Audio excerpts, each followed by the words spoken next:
Hello, everyone. Welcome to the Brand Your Practice podcast, where you get to learn about branding, marketing, and growing your private practice.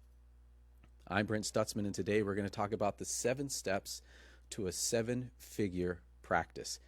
And to help me do that today is Dr. Jamey Schrier. He is a physical therapist, a former private practice owner, author of the Practice Freedom Method, and the founder of Practice Freedom U, a company solely focused on helping physical therapists build highly profitable practices while living the life they deserve.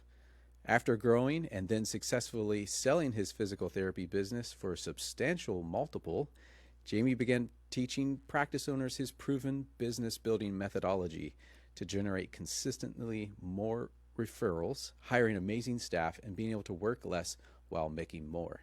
He has helped hundreds of private practice owners successfully grow their businesses, achieving financial prosperity and freedom despite today's unpredictable and ever-changing times. Welcome to the show, Dr. Schrier. Thank you so much, Brent. Appreciate you having me here.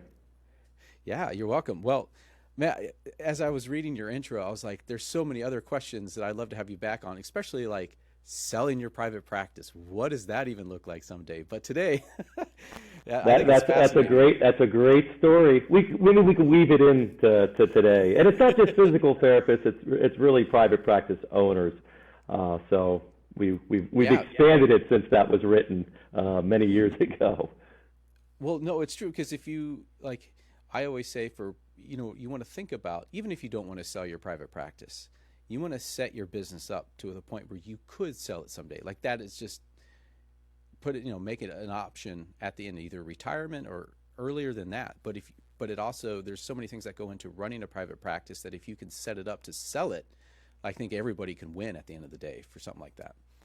Absolutely. I think Stephen Covey said it best in his 7 habits for highly successful people. One of the habits, I think it's like 3 or 4, says always begin with the end in mind.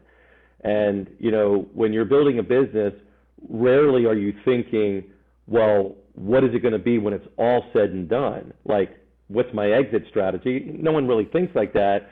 But at some point, you should think about that, because you need to know what you're trying to create. And what's great about this is that, what we're going to talk about today, the 7 steps to a 7-figure business, those same steps not only get you what you want now, gets you that freedom of time, and it helps you make more money and just kind of help more people, but also create a better life and a better lifestyle for you and your family.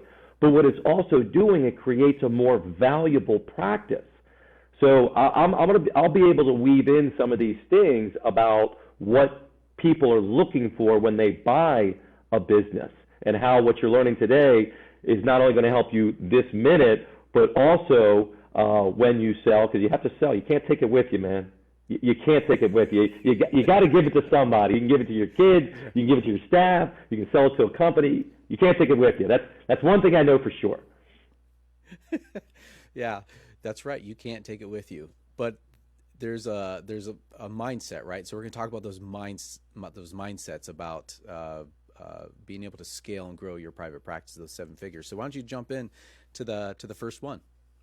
So mindset, let's just start 30,000-foot view. Mindset is how you see things. It's your lens. You and I, before we jumped on here, talked about glasses. I'm 51 now, and a few years ago, all of a sudden things were blurry, and I'm like, man, what the heck? They told me this would happen, but I didn't think it was true. And then I put on, little low-level reader glasses, and I can see. So our mindset is how we see things, how we interpret things, our perspective, which has a lot of related influences over it. But how we see things, how we problem solve, is how we then make decisions. And how we make decisions then turns into the actions we take. Those actions produce results. So if there's a result that you have that you don't want, you have to go all the way up. And this is what I found over the years, 25 plus years doing this in my industry as a therapist, then as a manager, then as a practice owner, now as a coach and business person. It's so important of how we look at things, and always upgrading and elevating our business acumen. because sometimes there's a lot of old, as someone said who does code, there's some old code that's in there that was good back then, but it's not relevant as a business owner, especially when you're a clinician, because clinician and business owner, very different mindsets. So number one, and I'm going to give you the highlights of this because there's a few other steps in there, but I know we have a limited time, but I want to pull out like the biggest thing. The biggest thing in step number one is really understand, to Stephen Covey's point, beginning with the end in mind, what is your vision? What is your vision for your company? I ignored this for so many years. I'm like, yeah, vision, whatever. I need to generate patients. Now. I don't care about my vision. Well, it kind of bit me, because what happens, your vision not only establishes a clarity and a direction of where you want to go, kind of like you go on vacation, first thing you say, your wife goes, where are we going? Right? Because without where we're going, she doesn't know, or am I packing the kids for sun and beach or for skiing? So without that vision, and I'm not big into the 5-year, 10-year, because even I can't think that much with the world changing, who knows. But start simple. 1 year from today, where would you like to be if anything was possible? And that's the hard part. We got to go back to our childhood when we're able to dream a little bit and think like just openly without all the, well, I can't do that, well, I can't do that. So sitting down and writing out, what would you like it to be? What was your schedule want to be? Maybe perhaps different programs, number of visits, additional therapists. Maybe you have a revenue goal in a year. Maybe you want additional location. It's whatever you want. What you don't have to do, Brent, you don't have to figure out how you're going to get there. That's the mindset shift. Okay? The amateurs will focus on the how do I do it.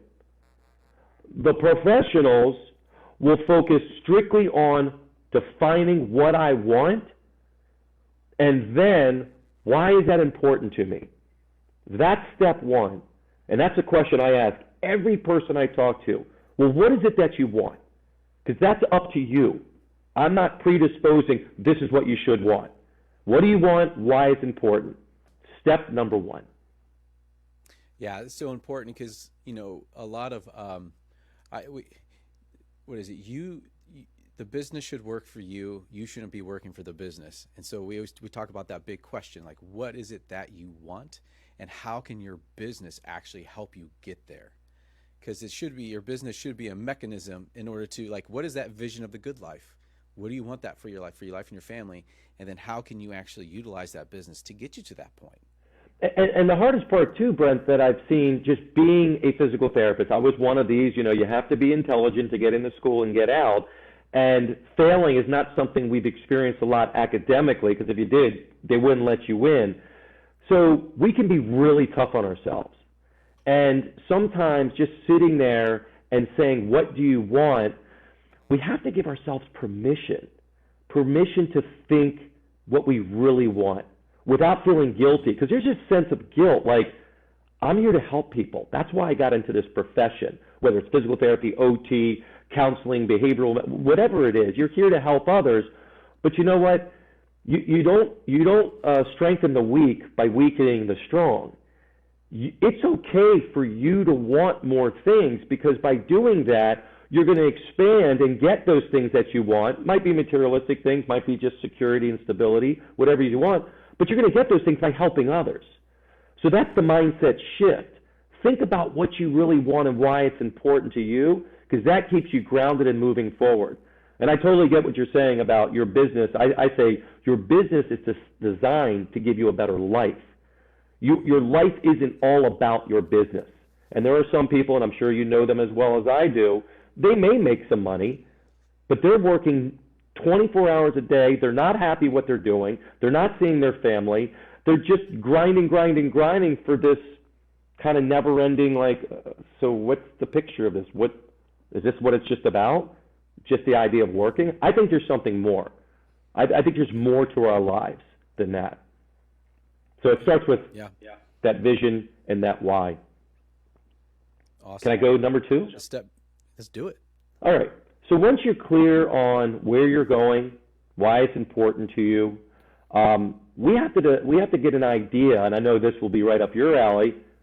Who do you want to help? We can't help everybody, right? That's what's the old, I don't know if it's a Japanese saying or some Confucius saying, but it says a person who tries to catch many rabbits will catch none, right? When you have too many things going on, too many people you're trying to help, you can't dial in your messaging. And I know that's a huge thing. I've followed you, I've read what you're doing, and you're Story Brand certified. That's what it's all about, dialing that messaging. Sounds simple, but it's not when your skill set, because I know I struggled with this and many other people I've talked to, your skill set, but I can help your shoulder, I can help your knee, I can help your back, I can help your balance, I can help your son's this. I get it. However, you have to be really clear on who is the audience that you most want to help. It doesn't mean you can't do other people eventually. But look, when Amazon started, what were they doing? What was their focus? Books. That's it. Delivering books straight from you at a time when there was no such thing as that. You just go to Barnes & Noble and you purchase a book. The people that are, the last, 15, 20 years, they think Amazon just came out of the gate selling 42 million different products. They sold one product. They just sold books. When they started dialing in their operations, they started generating money, then they could sell this thing and then this thing. And now, of course, it just keeps expanding. But for most people on this ground level, either you're just starting your business or you've been in for several years, wherever you are, you really have to dial in that message, that target audience. Who do you want to help? What do you want to be known for in your community? So really giving thought around that, because once that's clear, then of course you dive in more and start understanding more about this person, this avatar. So creating that avatar, understanding, asking those questions around, who do you help? And if you're in an existing business, who's the person that walks in and you smile, or your staff person smiles, like, oh my God, this is the person I love. Start with that person.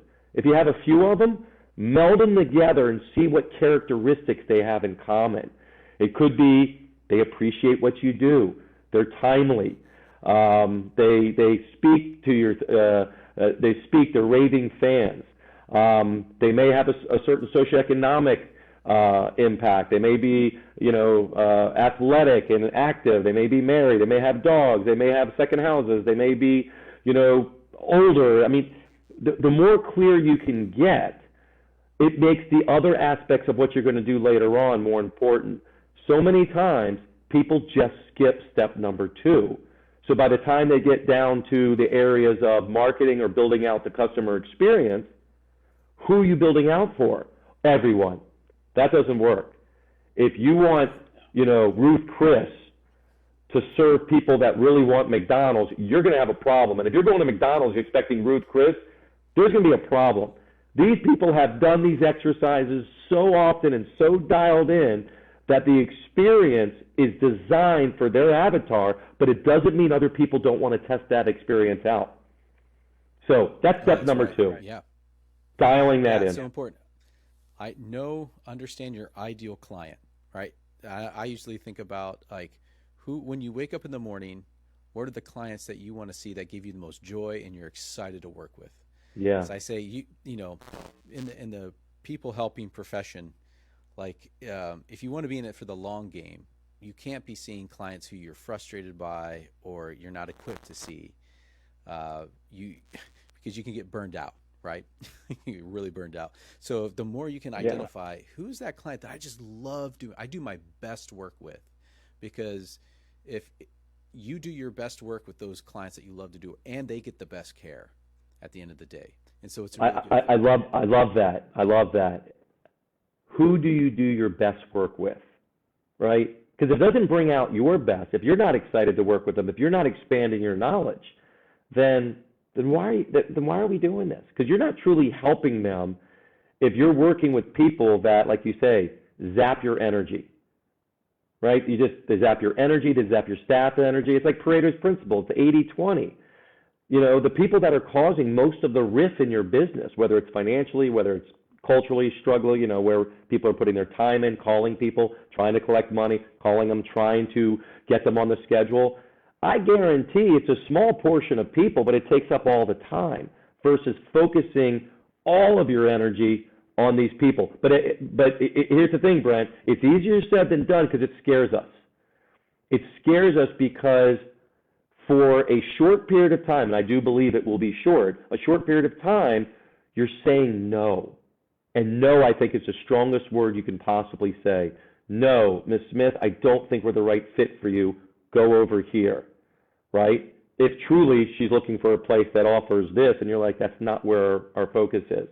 So getting clear around that allows you to build the company to the people that you want to attract. And without doing that, you're right, frustration, overwhelm, burnout.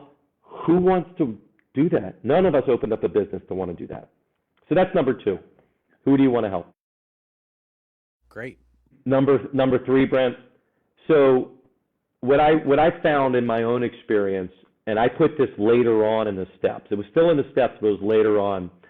Number 3 is about until you master this area, the other steps are going to be very, very difficult. And that's this idea of time mastery, right? Having the ability to control your schedule.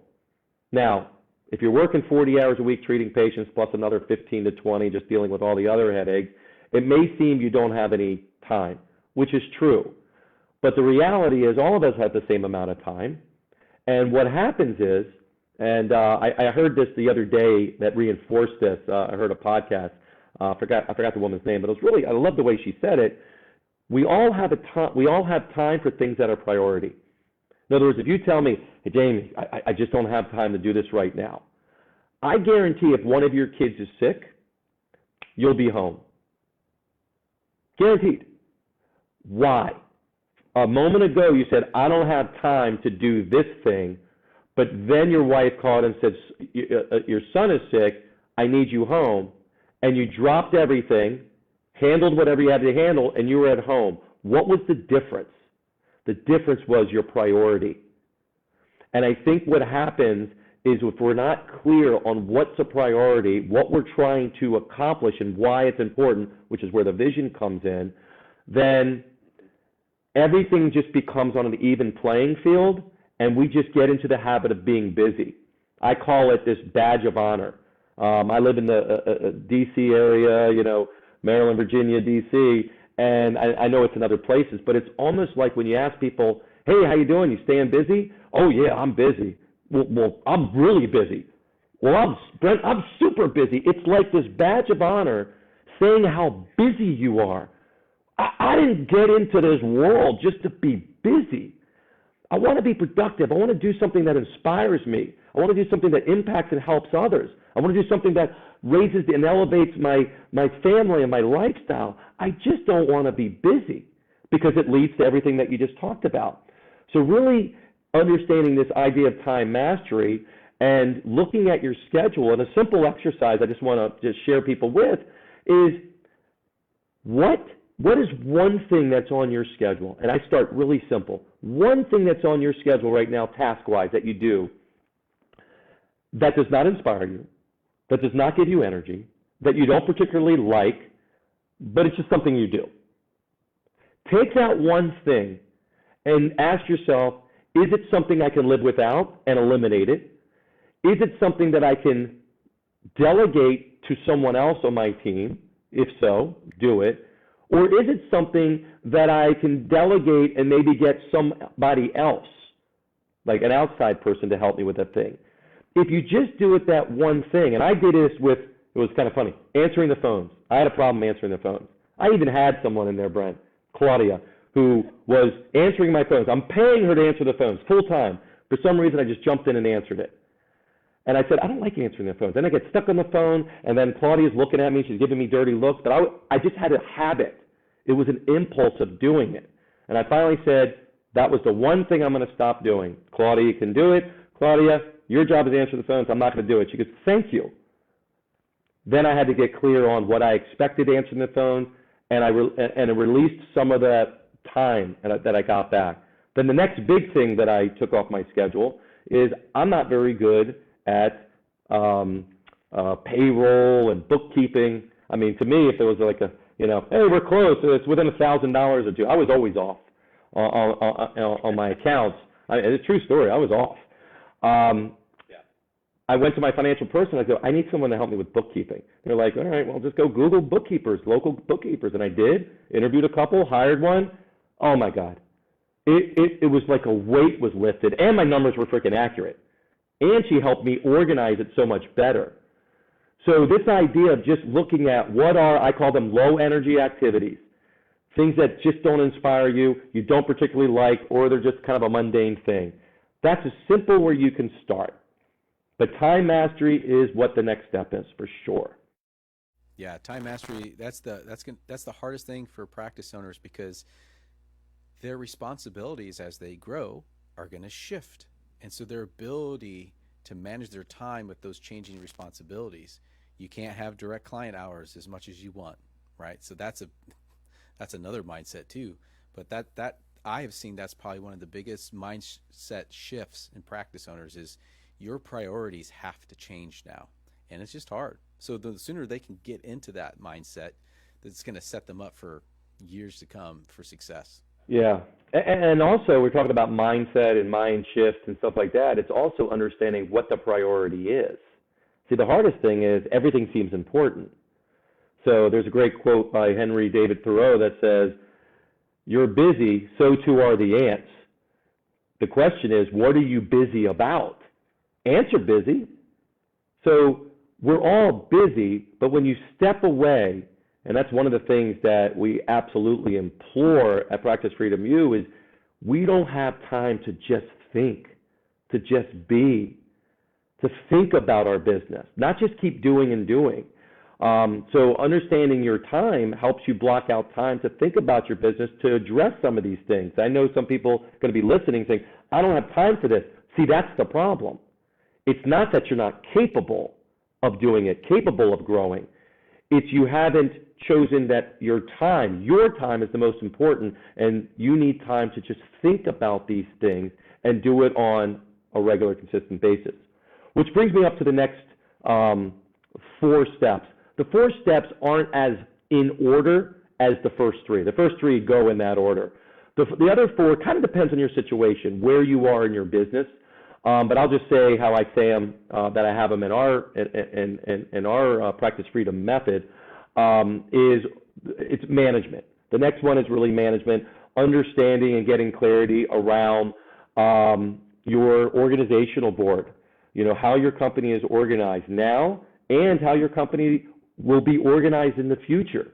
But of course, if you're not clear on your future, how do you create an organizational board that's going to support that type of business? Which is why your vision has to come.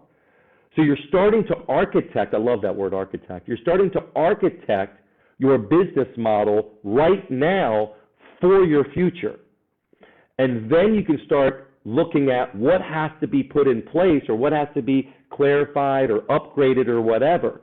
So it's giving you the path and the plan of what to do. Then it's just a matter of what do you do first.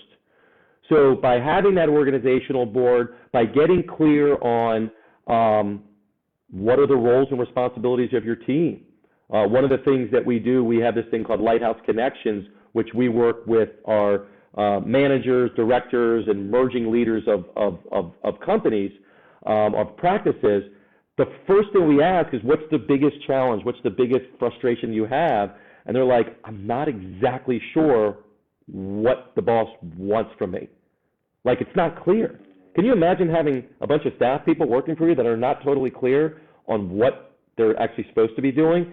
It might be clear in the practice owner's mind, but it's not communicated. It's not in writing. The job description, we do this great exercise where they look at their job description, they take a yellow highlighter and they highlight all the areas that aren't relevant. It's amazing how much highlight is on a job description. So just as something seemingly as simple as that, it revolves around this idea of clarity. See, the worst thing that's out there is confusion. And there's a great saying, I'm sure you know this saying from a marketing, confused people don't, right? Confused people don't buy. But I took that marketing saying and saying, confused staff people don't produce. Confused staff people are inefficient. Confused patients don't adhere to their plan of cares. So you can take that confusion and you can continue to go with it and saying, your job as an owner is to first and foremost provide clarity. So in that step 4 of management, you're providing clarity. The first person you have to provide clarity to is yourself. If you're not clear, then how are you supposed to communicate to your team members? And again, that's not as easy, said than done, because sometimes we're like, well, it could be this or it could be that, but I feel uncomfortable if I say this because I'm worried about that. And we have all this junk and all this worry and fear in our own heads that come. But that's step 4, really diving into those aspects. And of course, step 4 will also then move into hiring. But of course, that depends on where you are in your business. But eventually, all of us need to hire people because we can't do this on our own. We shouldn't want to do it on our own. We should focus on the area that we are great in and we are powerful in. We have our superpower in, and truly delegate the other aspects of things, which means we have to learn 2 words: let go. So that's number 4. Number 5, and again, these aren't in an exact order, but it's in our order. Number 5 is all about metrics. A lot of times I move some of the metrics right from the get-go. Before you start any project, you need to get clear on what are the metrics, what are you trying to accomplish, and how are you going to measure if you're getting there. Something as simple as that is not that simple. If you don't have a dashboard, a simple financial dashboard that really shows you the key metrics in your business, key metrics at your front desk, your key metrics in these other aspects in physical therapy or occupational or whatever it is, because if you're not going to measure it, then you don't know if it's improving, and then it becomes a subjective guess. And subjective guess is the fastest way to be inefficient and lose a ton of money and be frustrated. So that's number 5. Number 6, sorry. Sorry, can I ask you, what would you say for a practice owner would be the top 3 or 4 metrics that they should be following? Think they have a dashboard, executive dashboard. What would you say needs to be on there? Well, I like to start at the beginning. So the first metric is the metric of someone coming to your practice, and I imagine it's a metric that you follow and you make sure your clients are following, which is referrals. So whatever work you're doing, ultimately it's the referral, and the referral is the person that contacts your office. The referral is not someone who's paying you money yet, because then the referral has to go through a conversion process, whether it's talking on the phone or going through purchasing a product, whatever it is. Once they become a new patient, that's another metric. Now that they're a new patient, there's another metric of, well, do they show up for their visits? So there's cancellations and things like that. And then there's a bunch of others. The most important I split it between operations and financial metrics. The most important operation metric besides those front ends is utilization. Because utilization incorporates the capacity the company has. It incorporates the number of therapists you might have. Utilization, it's the number 1 metric that I see that is completely underutilized. And people are literally losing tens of thousands of dollars a month not being efficient. And it doesn't mean that you don't have enough people coming in the door. I've seen people that have tons of referrals coming in. Their conversion rate stinks and they're not converting the new patients. Or that's good, conversion's good, new patients are good, but their cancellations are high, or people are just dropping out mysteriously, or the plan of care isn't being followed. They don't see value in what you're doing. So there's lots of factors that affect utilization. Some of them are very, very easy to fix. Cancellation, you can fix that within a week or 2. And you're talking about potentially thousands of dollars. But utilization would be operational metric, number 1. The metric that I follow most closely on the financial metrics, you have your revenue, you have your expenses, your bill charges, and your revenue per visit and things like that. The one that I really like to focus on that most people that we talk to initially don't, they end up being experts at it, is profit margin. Profit margin is key. Because if you're not clear on the profit of your practice, and profit is very straightforward, it's what's left over after the expenses of delivering care are paid.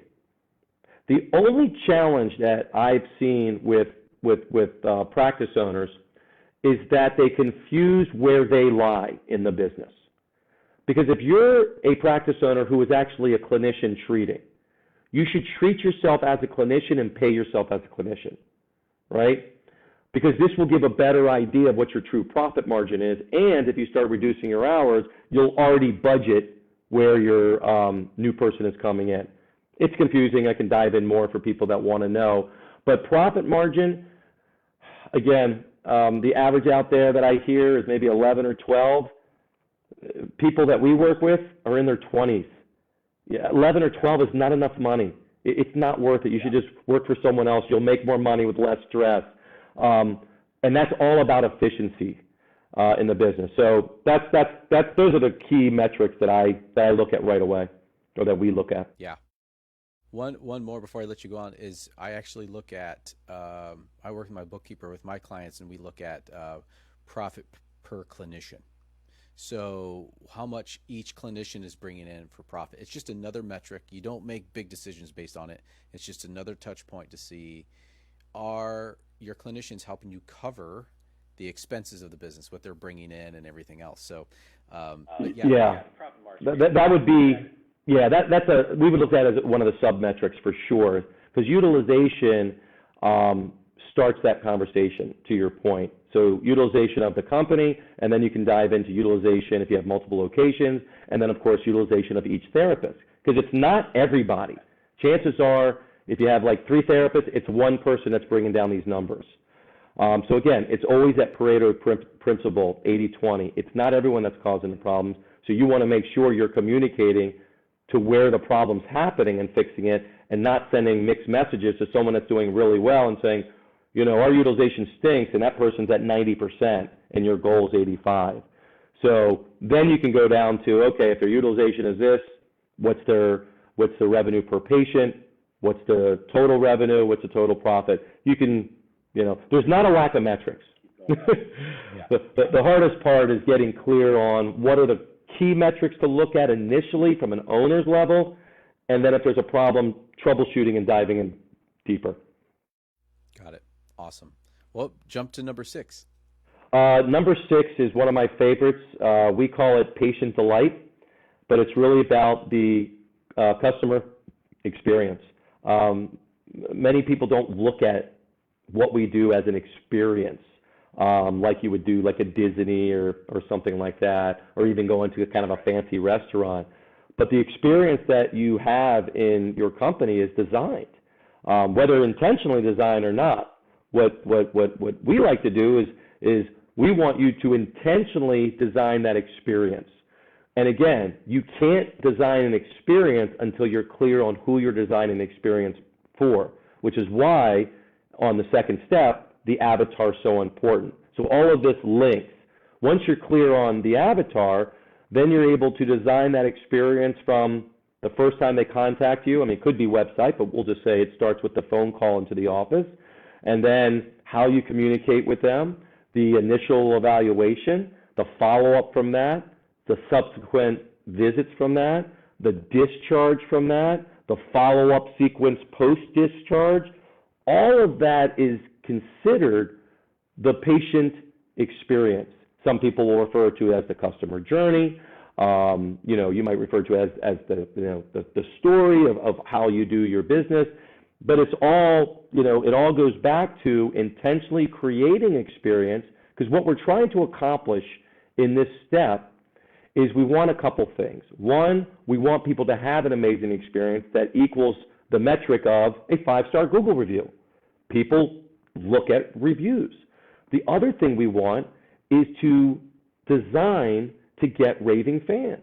Raving fans are people that speak from the mountaintops and shout how great you are. So if you're able to create that, your marketing budget's going to be really low if you want. because you have word of mouth marketing. That's what word of mouth marketing is to me. It's not, we do mostly by word of mouth and you do zero marketing. It's just something that kind of happens or kind of doesn't. This is intentionally being built. And if you have an existing practice, you're using the people that are already coming in and doubling down on their experience because of, if someone comes in with a back pain, trust me, they know lots of other people that have problems as well. So that's step number 6, patient delight. Awesome. Patient delight, yeah, so important. Well, before we go on, I want to remind our listener about a free resource you can take advantage of today, and Jamey, you can too. Look, most mental health professionals open a private practice to help more people and to make more money. The problem is they lack a clear marketing strategy, and that's why I created the Private Practice Marketing Roadmap. It's a free video training series that will walk you through my 3 pillars of private practice marketing. If you need fresh ideas about marketing yourself as a clinician or a private practice, or you just need a marketing strategy, go to brandyourpractice.com/roadmap. It's completely free, and it will help you generate a pipeline of new clients. Look, you won't grow unless you have a plan. So go to brandyourpractice.com/roadmap and sign up for the free course. Again, that's just brandyourpractice.com/roadmap and get started today. Man, Jamey, this conversation's been really helpful, and I'm thinking, I need to, my producer Dustin's here, and he's probably like, yeah, I'm kind of confused on my on my roles. I got to go back and double check some things. But so super helpful in all these steps. So why don't you lead us out on step number 7? Well, step number 7 is the step that probably everyone's been waiting for. And I didn't design these steps. These steps came about during my experience in going through this myself. It took me 9 years after being this overwhelmed operator and all that.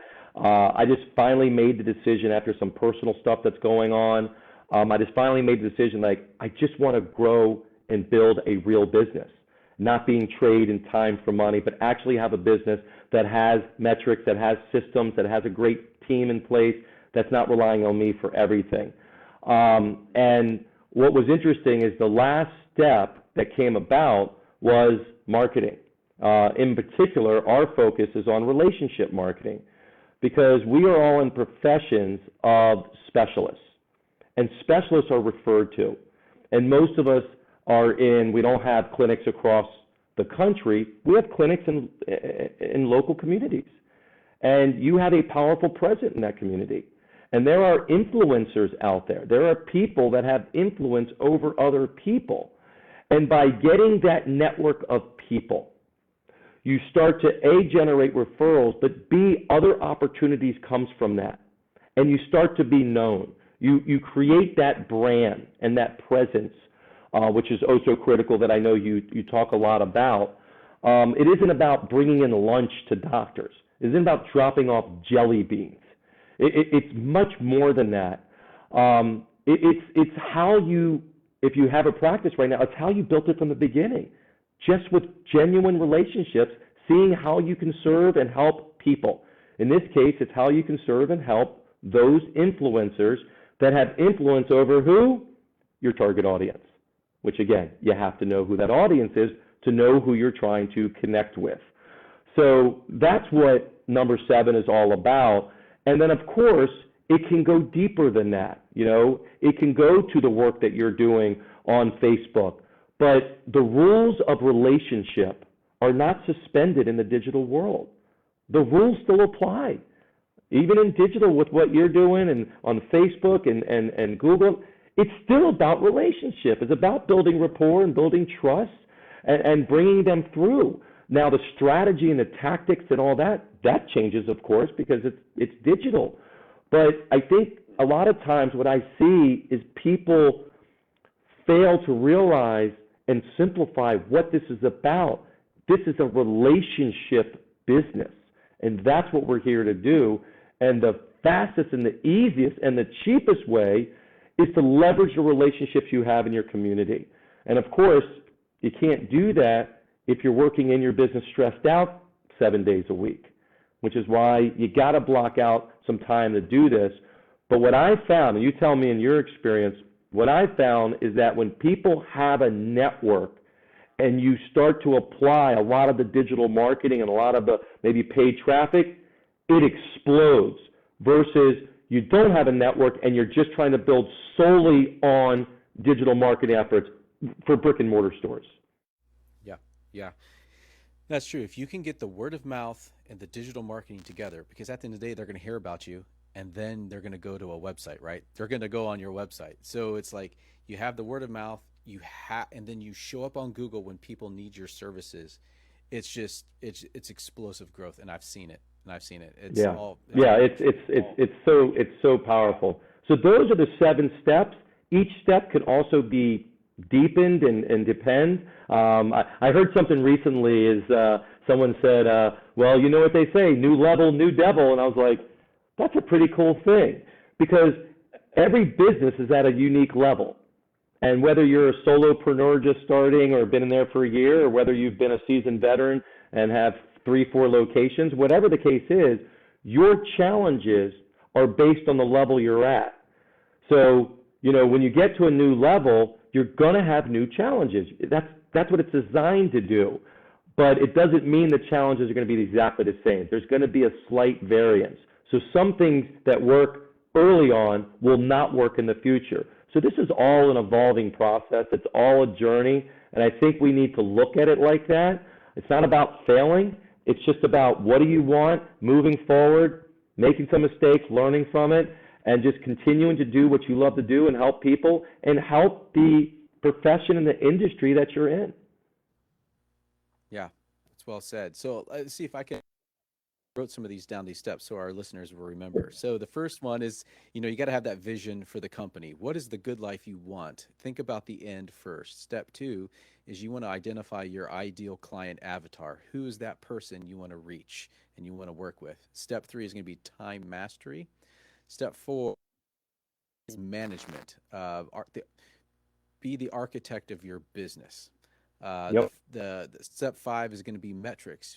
You got to be able to measure. If you can't measure, you'll never grow. That pop up in order to fix those problems. Step 6 is customer experience. You gotta delight your patients. My wife used to manage Starbucks. Surprise and delight was their thing. And then step number 7 is marketing, but specifically relationship marketing, finding those people to build relationships that sit in front of your ideal client that have access to them. So I think I got them. It was really good. You got them right, spot on. Well, thank you so much for joining me today. How can people more about you, maybe to dive more into these 7 steps? Yeah, so if there's people that really have a bigger vision or maybe need some help with creating that bigger vision, but they're like, I want more, I'm tired of being frustrated, I'm tired of being overwhelmed, there's more for me out there, then you could just simply reach out and schedule a discovery call at practicefreedomu.com/discovery call. So I'm sure you'll post it.